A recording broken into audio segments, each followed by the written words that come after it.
이스라엘 나라는 우리의 나라와 남북이 나눠진 것이 비슷합니다. 우리 이 남한 땅이 남북으로 나눠주지요. 그래서 북쪽을 북한이라 하고 남쪽을 남한이라고 합니다. 이스라엘 땅도 남북으로 나눠져서 북쪽을 북쪽 이스라엘이라고 불렀고 남쪽을 유다나라라고 불렀습니다. 이렇게 서로가 나눠져서 우리나라에 남북전쟁이 있었던 것처럼 이스라엘 나라도 남북전쟁이 있습니다. 그런데 우리나라도 남쪽이 정통이고 북쪽이 비정통입니다. 그리고 전쟁을 하면 남쪽이 더 강합니다. 이스라엘 나라도 남쪽이 더 적은 수지만 더 강해서 북쪽과 남쪽이 싸우면 남쪽이 이길 가능성이 훨씬 큽니다. 그래서 오늘 22절, 23절, 24절로 가면 하나님께서 남쪽 유다 백성들에게 북쪽을 침범하지 마라. 같은 민족인데 왜 싸우느냐. 그래서 침범을 하지 않습니다. 이스라엘 나라의 북쪽은 여로보암이 세웁니다. 그래서 북쪽 이스라엘 나라는 여로보암이 왕이 되고 남쪽 이스라엘은 르호보암, 솔로몬의 아들, 다윗의 아들 솔로몬의 아들 르호보암이 왕이 됩니다. 그러므로 북쪽이 아니라 남쪽이 정통입니다.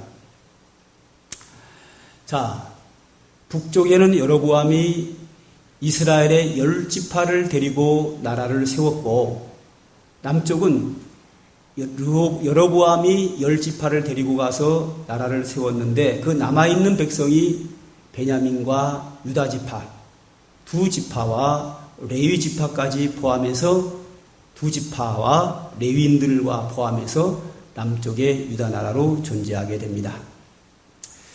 자, 이렇게 해서 남북이 나눠졌는데 북쪽을 갈라져 나가서 나라를 세운 여로보암에게는 하나의 고민이 있습니다.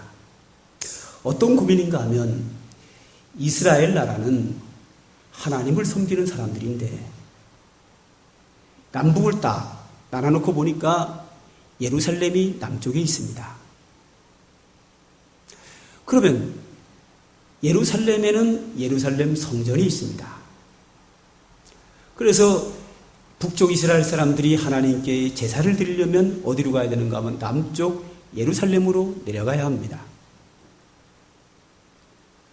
그러니 북쪽 이스라엘 사람들이 남쪽에 내려가게 되면 자기를 죽이고 내려갈 수 있다 이거죠. 그러면 망하는 거 아닙니까? 그래서 고민이 생겼어요. 그리고 또 하나의 고민이 뭔가 하면 여로보암이 10지파를 데리고 나라를 세웠지만 이 레위 지파가 남쪽에 있는 거예요. 왜냐하면 예루살렘 성전이 남쪽에 있다 보니까 레위 사람만이 제사장이 되기 때문에 제사장들과 레위 사람들은 성전 주변에 다 살았어요. 예루살렘에 살고 있는 거죠. 그러다 보니까 북쪽에는 레위인이 없어요. 즉 제사장도 없고 제사장 될 수 있는 제사장 후보도 없는 거예요. 그러면 이스라엘 사람들이 하나님께 예배를 드리려면 어디로 가야 되느냐 하면 남쪽 유다 나라로 내려가야 되는 거예요. 이게 굉장히 큰 부담이죠. 생각을 해보세요. 지금 북한 사람들이 남쪽으로 대거 내려온다고 한번 해보세요. 38선을 무너뜨리고 내려오는 큰 문제 아니겠어요? 이스라엘 사람들은 절기를 맞이하면 1년에 3번은 어떤 일이 있어도 예루살렘으로 와야 돼요.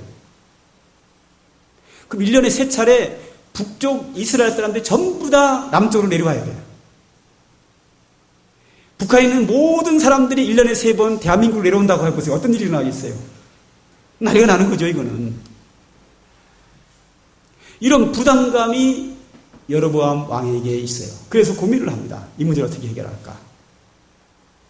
이 문제를 어떻게 해결할까?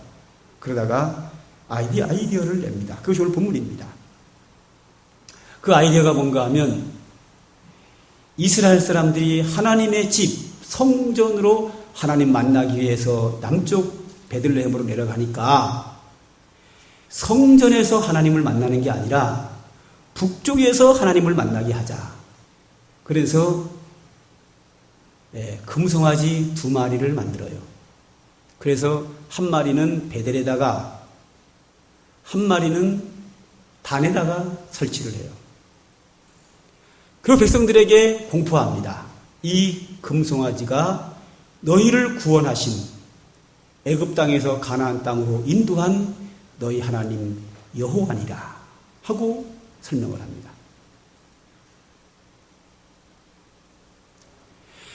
그러니까 성전에 갈 필요가 없는 거죠. 하나님 만나러. 왜? 베델에 가면 하나님이 계시는 거예요. 금송아지가 하나님이라 그러니까. 단에 가면 하나님이 계시는 거예요. 우리나라로 말하자면 서울에 하나, 부산에 하나 설치해 놓고 아래쪽에 남쪽에 있는 사람은 부산으로 가고 중부 지역에 있는 사람은 서울로 가서 하나님 만나라. 그래서 이 금송아지를 만들어 놓고 이 금송아지가 하나님이니 하나님을 만나러 남쪽으로 올라갈 것이 없다. 필요가 없다. 여기서 하나님 만나라. 이렇게 해요. 자, 또 하나의 문제가 있습니다. 요 하나님은 베델과 단에 있는데 그 하나님 앞에 제사를 지낼 제사장이 없는 거예요. 제사장은 레위기에 반드시 레위 지파만이 제사장이 될 수가 있는 거예요. 그래서 이것도 또 변경을 시킵니다. 꼭 레위 지파만 제사장이 되겠느냐? 누구든지 하나님을 잘 섬기는 사람이면 될 수 있다 해서 일반 사람들에게 제사장의 자격을 왕이 줍니다. 그래서 이 여로보암 왕이 제사장을 임명을 해서 자격이 전혀 될 수 없는 사람들이 단과 베델에서 금송아지 앞에서 그것을 하나님이라고 하고 그 앞에서 제사를 지내면서 우상 숭배를 하면서 하나님을 섬긴다. 이렇게 됐습니다. 그래서 국가가 왕이 공식적으로 우상 숭배를 공식화하게 됩니다. 30절을 보죠. 이 일이 죄가 되었으니 이는 백성들이 단까지 가서 그 하나에게 경배함이더라. 이스라엘 백성들이 베델과 단에서 경배했다. 즉 제사를 지냈다. 그래서 북쪽 이스라엘 사람들은 전부 다 우상 숭배를 합니다. 말로는 하나님께 제사를 지낸다고 하는데 금송아지 앞에서 그것을 하나님이라고 부르면서 하나님께 제사를 지내게 됩니다. 그래서 북쪽은 극도로 타락을 합니다.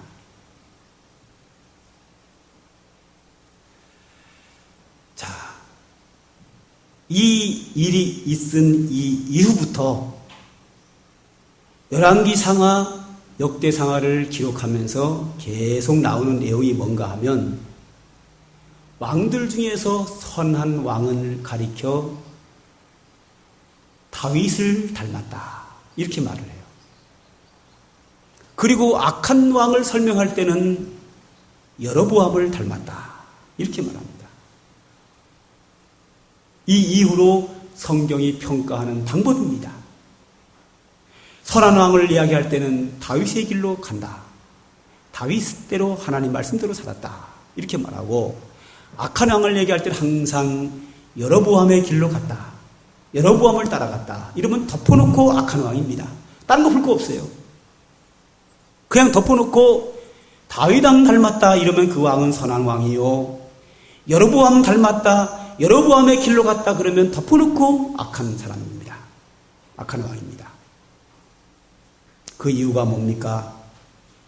이스라엘 백성들을 공식적으로 우상숭배하게 해가지고 이 우상숭배가 북쪽 이스라엘이 망할 때까지 우상숭배를 합니다.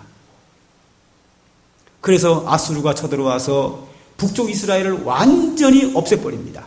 지구상에 북쪽 이스라엘은 없습니다. 다 죽고 없어요. 일부 남아있는 사람이 사마리아에 있었는데 그 사마리아 사람들은 아수르 사람들이 다 죽이고 사마리아 지역에 사람이 조금 남아있었는데 그 지역에다가 아수르 사람들이 들어와서 성폭행을 해가지고 자녀를 낳아요. 그래서 생긴 것이 사마리아인입니다. 그래서 이스라엘 사람들은 그 사마리아인들을 개라고 불렀습니다. 개 취급을 한 이유가 바로 여기에 있습니다. 지금 이스라엘 사람들은 북쪽 이스라엘 사람 말하는 것이 아니라 남쪽 유다 사람들을 말합니다. 그런데 그 남쪽 유다 사람들이 유다 사람이기 때문에 그 이름이 바뀌어가지고 유대라고 바뀌어서 유태인. 그래서 유대인이 된 겁니다. 그래서 지금 유대인들은 전부 다 유다, 남쪽 유다 나라 사람이고 북쪽 이스라엘 10지파는 지구상에서 다 없어져 버리고 없습니다. 이 여로보암의 죄가 그렇게 컸다. 즉 북쪽 이스라엘을 완전히 없애버리는 그 죄가 너무 컸다. 그리고 성경이 평가할 때 악의 근원을 여로보암이라고 평가할 만큼 그렇게 강하게 표현하고 있다 하는 겁니다. 오늘 제가 이 본문을 선택한 이유는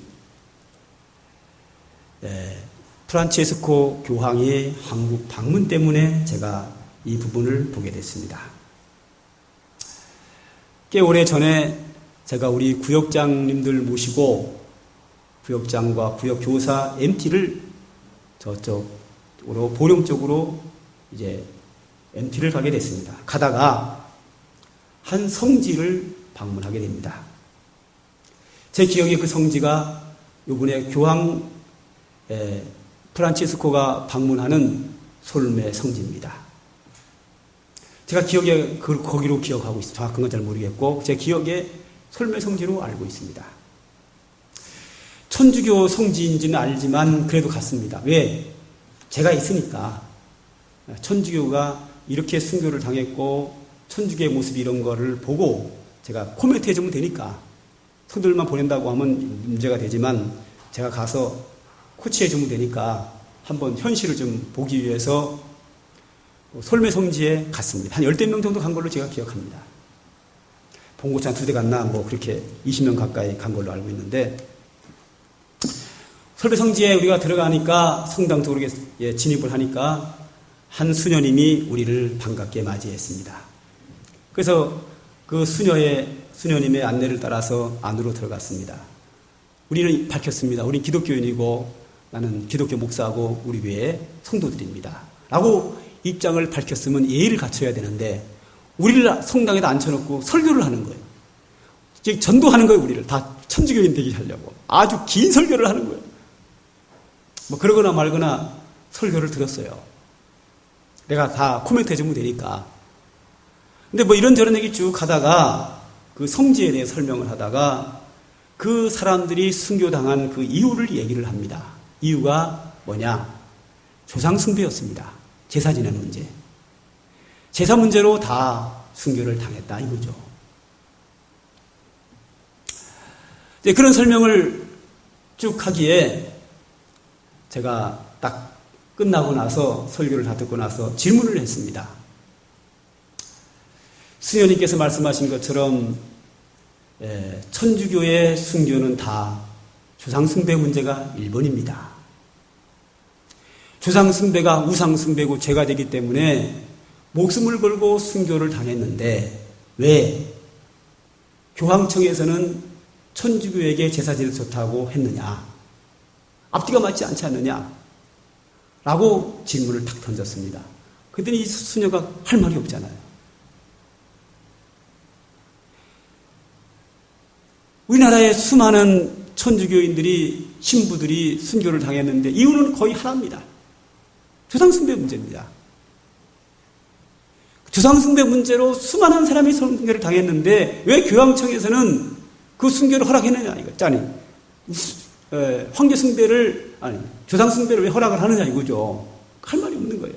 할 말이 없으니까 그 수녀님이 하시는 말씀이 이렇게 얘기를 합니다.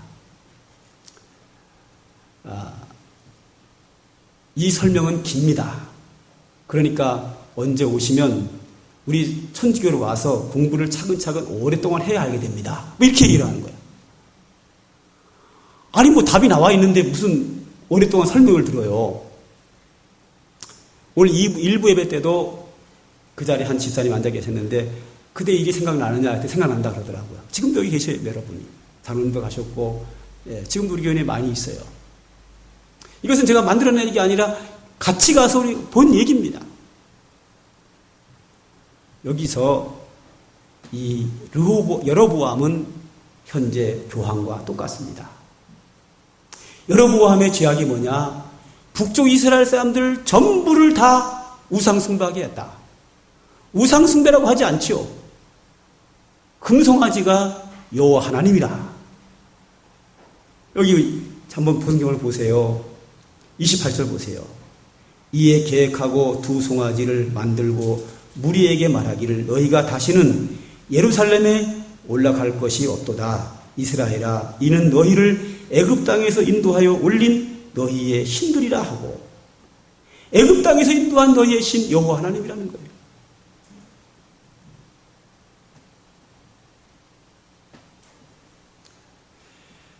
지금 교황청에서는 전 세계 15억의 천주교 신도들에게 마리아를 섬기게 합니다. 성경에 마리아 숭배가 어디 나옵니까? 제 사무실 서재에도 천주교 기도문과 기도 책자와 찬송가가 있는데 거기에는 분명히 마리아를 찬송하고 마리아에게 기도하고 있습니다. 마리아 상을 만들어 놓고 그 앞에서 기도합니다. 자, 마리아 상을 놓고 그 앞에 마리아에게 기도하고 찬송하고 그 앞에서 엎드리는 거하고 금송아지를 만들어 놓고 거기서 하나님께 제사한다고 하는 거하고 차이가 뭐죠? 똑같아요. 자, 그리고 밥상을 차려놓고 여기에 조상이 귀신이 와 있다고 해서 그 앞에 절하는 거하고 금으로 송아지를 만들어 놓고 그 앞에 절하는 거하고 차이점이 뭡니까? 똑같은 우상숭배예요. 자, 이번에 교황이 우리나라를 방문하는 첫 번째 이유가 뭐냐? 뭐 청년대회라고도 하지만 그거보다는 더 첫 번째 이유가 뭐냐면 시복식입니다.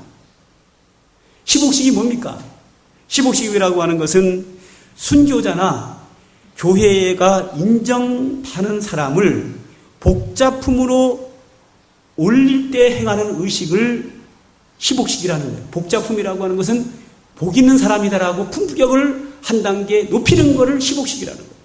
그러니까 순교자에게, 순교당한 사람에게 복자품, 복 있는 사람이라고 한 단계를 죽은 이유지만 명예를 주고 한 단계 올리는 게 시복식이에요. 그걸 과음을 산 거예요, 지금요. 그리고 솔매성지를 방문하는 거예요. 솔매성지에 많은 사람이 순교를 당했으니까. 그러면 제가 하고자 하는 얘기는 그겁니다. 자, 그 당시에 역사를 보면 기독교보다 천주교가 훨씬 먼저 우리나라에 들어옵니다. 딱 들어와서 부닥치는 게 뭔가 하면 조상숭배 문제가 부닥칩니다. 그래서 한국에 들어오자마자 천주교인들이 많은 희생을 당합니다. 이게 다행인지 뭐라고 얘기했는지 모르겠는데 조상숭배권으로 천주교가 많이 순교를 당하자 한국 천주교에서 로마 교황청에다가 바티칸에다가 편지를 보냅니다. 편지 내용은 이 조선 땅에는 이 제사제도가 있다. 조상숭배 문제가 있는데 이것 때문에 너무 많은 사람이 순교를 당한다. 이렇게 편지를 보냅니다. 그러니까 교황청에서 한국 천주교에다가 조선 천주교에다가 답변이 옵니다. 답변이 뭐냐? 조선에 있는 천주교인들은 조상숭배해도 된다라고 판결을 합니다. 그래서 그때부터 조상숭배를 하게 됩니다. 그러나 이미 수많은 사람이 순교를 당했습니다. 그리고 나서 기독교가 들어옵니다. 천주교에서 이미 조상숭배권으로 많은 사람이 죽었기 때문에 그 죽은 이후에 기독교가 들어왔기 때문에 어느 정도 이 예수교라고 하는 게 자리를 잡아가고 있었습니다. 그래서 기독교는 조상숭배 문제로 순교를 당한 사람이 별로 없습니다. 그러나 우리 기독교는 천주교와 달리 계속해서 조상숭배를 하지 않고 믿음을 지켰습니다. 그런데 그 이후에 일본 사람들이 와서 신사참배 문제가 생긴 거예요. 그래서 우리는 신사참배에 순교를 당합니다. 천주교는 관계없지요. 신사참배 하니까. 우상숭배하는 종교니까 신사참배도 하고 다 하니까 상관없어요. 그리고 남북전쟁이 일어나면서 그 전후를 해가지고 이 공산당들이 들어와서 또 순교를 합니다. 우리가 지난주에 청년의 수리를 다녀온데도 공산당들에게 많은 사람이 죽습니다. 그러니까 우리는 순교를 일본 사람들과 공산당들에게 순교를 당하지만 조상숭배권으로 순교를 당하는 사람이 많지 않습니다. 그러나 천주교는 거의 다가 조상숭배 문제로 순교를 당합니다. 그러면 자, 시복식을 통해서 복 있는 사람이라고 한 단계 올린 그 순교자들, 그들이 순교당한 것은 뭐라고요? 제사는 우상숭배이기 때문에 할 수 없다 해서 목을 내놨습니다. 그런데 지금 와가지고 그것이 많은 사람이 죽는다고 해서 조상숭배를 허락하면 어떻게 되는 겁니까? 그러면 지금의 프란치스코 교황은 결정을 해야 되는 거예요. 한국에서 제사 지내는 것이 우상숭배가 아니고 괜찮다고 하면 이미 순교당한 사람들을 시복식을 할 것이 아니라 그들을 격을 낮춰야 돼요. 뭐라고 낮추느냐? 개죽음당한 자들이다. 왜? 꼴통짓하다가 개죽음당한 거 아니에요? 왜? 조상숭배가 제사 지내는 것이 우상숭배가 아닌데, 우상숭배도 아닌데 그걸 갖다가 조상숭배를 우상숭배라고 그래가지고 죽은 사람은 뭐예요? 꼴통짓하다가 개죽음당한 거지요. 만약에 그 사람들을 순교라고 한다고 하면 그들은 조상숭배 때문에 순교를 당했기 때문에 그들을 순교자라고 한다고 하면 지금의 천주교는 조상숭배하면 안 되는 거예요. 지금이라도 우리가 그동안 이 박해 때문에 두려워서 우상숭배했는데 조상숭배는 우상숭배니까 지금이라도 우리 회개하자. 한국교회 천주교인들이여 이제라도 우리가 회개하고 하나님 앞에 회개하고 제사 지내지 말자. 이렇게 해야 되는 거예요. 그게 맞지 않겠어요? 듣지 않은 결정을 해야죠. 제사 지내는 것이 우상숭배라고 하면 우상숭배하다가 죽은 사람이니까 그걸 반대하다가 그걸 우상숭배라고 잘못 알고 한 사람이니까 몰라가지고 꼴통짓하다가 고집 피우다가 죽은 사람이니까 그들의 격을 낮추든지 그들이 정말 제사 지내는 것이 우상숭배이기 때문에 정말 의의를 위해서 믿음을 위해서 순교했다고 하면 현재 천주교인들이 우상숭배하는 자들이기 때문에 그 우상숭배의 죄를 다 같이 회개하고 지금이라도 조상숭배를 우상숭배를 중단해야 되는 거예요. 그런데 여전히 제사 지내고 여전히 우상숭배하면서 이 사람들을 순교당했다라고 격을 올리면 앞뒤가 안 맞아요. 이거는 맞지를 않아요. 논리에 맞지를 않는 거예요. 말이 안 되는 거예요. 이거는 그 말이 안 되는 그런 얘기를 다 빼버리고 제가 어제 늦게 와가지고 설매송지 인터넷에 홈페이지를 들어가 봤어요. 들어가봤는데 뭐 기묘사화 무슨 사화 해가지고 숨겨다가지고 수많은 사람이 죽은 얘기만 나와 있지 그들이 왜 죽었는지는 아까 기록을 안 했어요. 왜? 전부 다 조상숭배 때문에 죽었거든요. 왜냐하면 올릴 수 없는 게 조상숭배 죽었는데 지금 조상숭배하고 있으면 그건 안 되는 거잖아요. 앞에 안 맞잖아요. 그래 다 없애고 안 놀았더라고. 그런데 우리가 갔을 때는 그 수녀님이 분명히 얘기를 했어요. 조상숭배 때문에 다 죽었다. 그래서 너무 많은 사람이 죽어서 교황청에다 얘기했더니 교황청에서 조상숭배 하라고 명령이 내려와가지고 조상숭배한다고 얘기를 했어요. 근데 그건 이미 알고 있는 거지만, 알고 질문한 거지만, 그렇게 대답을 하고, 사실이니까 그게. 우리 다 같이 들었어요. 우리 한 20명 가까운 우리 집사람들이 가가지고 직접 가 설명을 들은 바예요. 그러니 제가 뭐 가감할 수 있는 부분이 아니죠.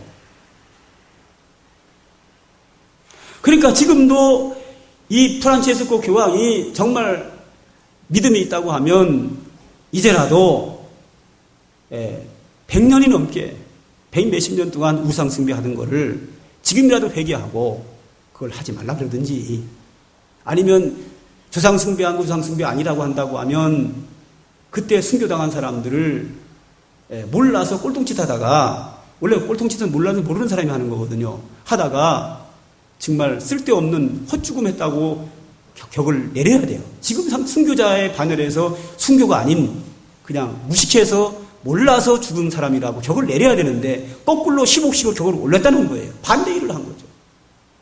이거 앞뒤가 안 맞는 거죠. 뭔가 하나를 결정을 해야지, 둘 중에 하나를.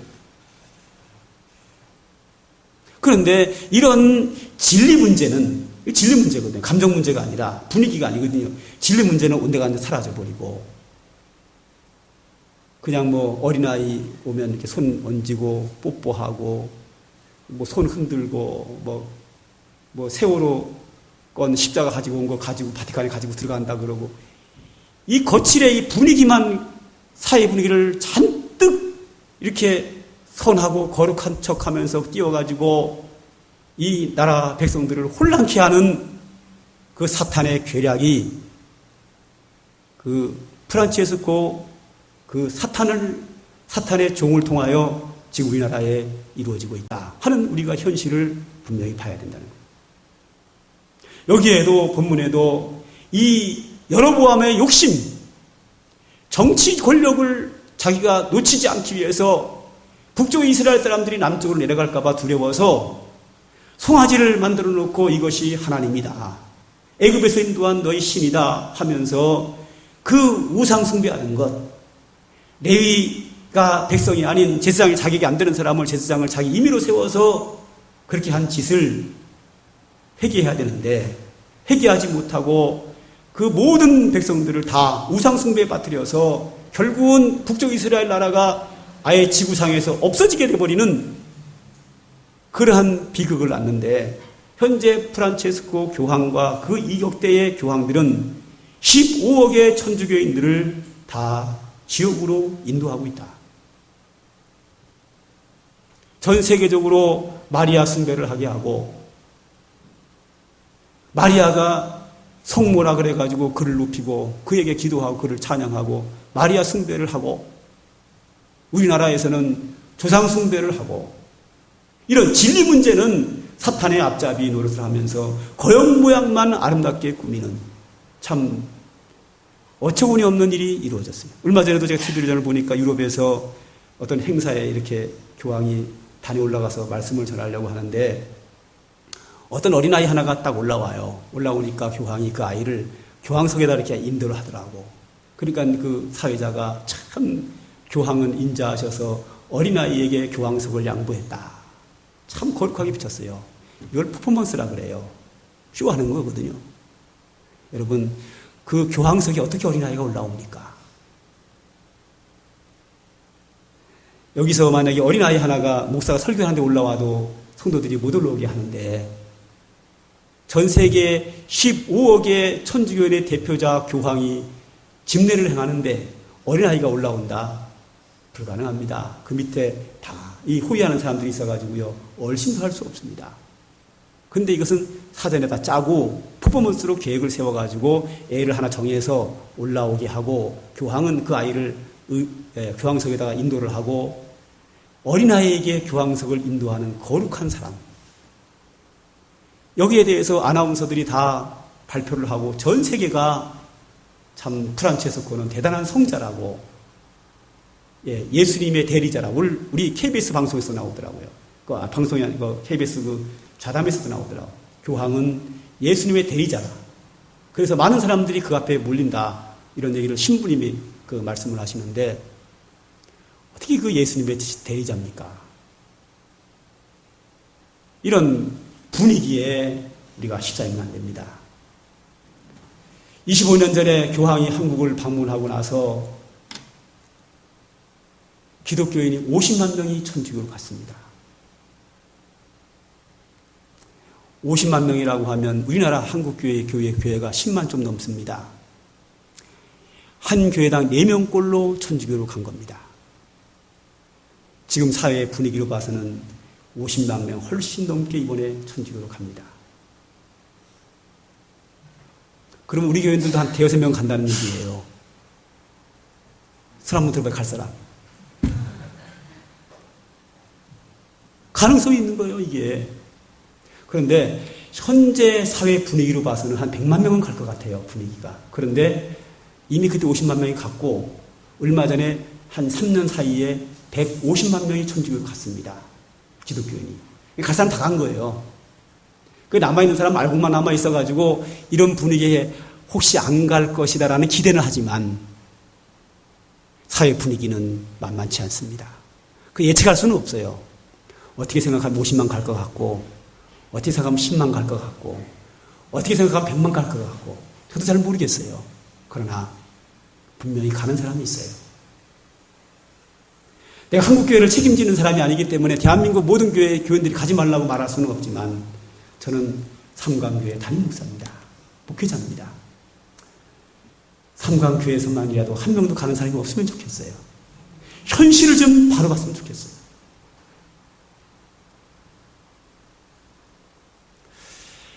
제가 기대하기에는 한 명도 안 갈 거라고 생각을 해요. 우리 교회 분위기를 봐서 갈 사람 없어요, 내가 볼 때는요. 그런데 혹시 마음이라도 천주교가 괜찮네.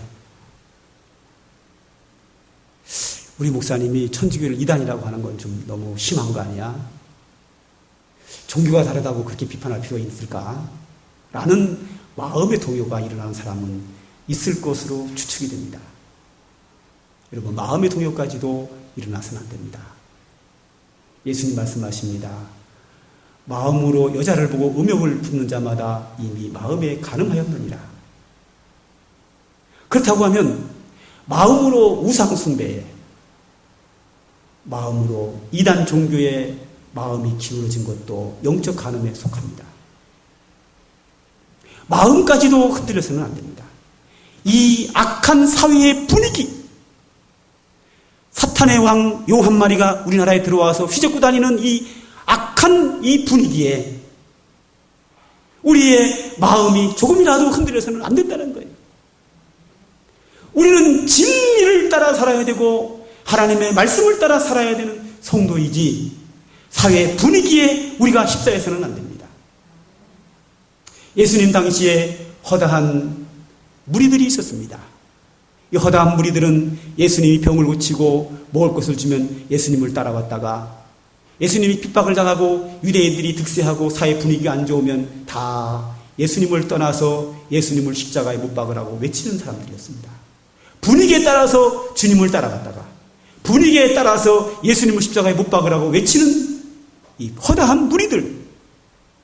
저는 삼강교회 교인 중에서 허다한 무리에 속하는 자가 하나도 없기를 바랍니다. 허다한 무리들은 분위기에 흔들리는 사람입니다. 쭉쟁이들입니다. 쭉쟁이는 바람에 날아갑니다. 알곡은 분위기에 휩싸이지 않습니다. 바람에 날아가지 않습니다. 사회적 분위기는 그 성자로 예수의 대리자로 분위기는 휩싸이고 천주교가 뭔가 대단한 거 있는 것 같고 대단한 거 있는 것 같지만 그 밑바닥에는 여호와의 증인보다 훨씬 이단입니다. 여호와의 증인의 이야기는 납득할 만한 것이 있습니다. 안식일교도 납득할 만한 게 어디는 또 있습니다. 그래도 크게 문제 없습니다. 천주교의 문제는 정말 심각합니다. 여호와의 증인 안식일교회보다 비교할 수 없을 만큼 훨씬 더 타락했고 교리 자체가 훨씬 더 잘못됐고 복음에서 훨씬 더 벗어납니다. 여호와의 증인과 안식일은 예수 믿어야 구원받는다고 합니다. 천주교는 아닙니다. 불교를 믿어도 구원받고 착한 일에도 구원받고 이번에도 그 자담에서 TV에서도 나왔어요. 천주교는 이렇게 공식적으로 신부가 발표를 합니다. 여호와의 증인보다 훨씬 이단이 천주교입니다. 실체를 알아야 합니다. 주수꾼보다도 훨씬 이단입니다. 이 땅의 가장 큰 이단은 여호와의 증인도 주수꾼도 안식일도 아닌 구원파도 아닌 구원파는 그래도 상당히 많은 것이 사실과 진리가 있습니다. 훨씬 구원파보다도 이단인 것이 천주교입니다. 이 땅의 가장 큰 이단은 천주교요. 가장 큰 사탄의 우두머리는 교황입니다. 이런 사단의 흐름에, 부는 바람에 우리의 마음조차도 약간도 동요됨이 없는 믿음의 반석 위에 굳게 서야 합니다. 지도자는 진리로 인도해야 합니다. 여로보암의 죄는 진리로 인도하는 것이 아니라 이스라엘의 모든 사람들을 악으로 인도하고 저주로 사망으로 인도했습니다. 여러분이 따라야 할 지도자는 나에게 산에게 사회의 분위기를 맞추는 사람, 내게 달콤한 말을 해주는 사람이 아니라 지도자는 누구를 따라가야 되느냐 하면 진리로 인도하는, 진리의 길을 인도하는 지도자를 따라가야 삽니다. 지도자의 역할은 많은 사람들을 진리로 인도하는 역할이지, 사람들의 기분을 맞춰주고 사람들을 달콤한 기분을 맞춰주는, 비율을 맞추는 것은 지도자의 역할이 아닙니다. 모든 지도자는 많은 사람들을 의의 길로, 진리의 길로, 생명의 길로 인도하는 지도자가 참 지도자입니다. 그러므로 나에게 어떤 좋은 말을 해주고 나에게 칭찬을 해주고 내가 듣기 좋은 이야기를 따라갈 것이 아니라 진리를 말하는 자를 따라갈 때에 내가 의와 진리와 생명의 길을 갈 수 있습니다.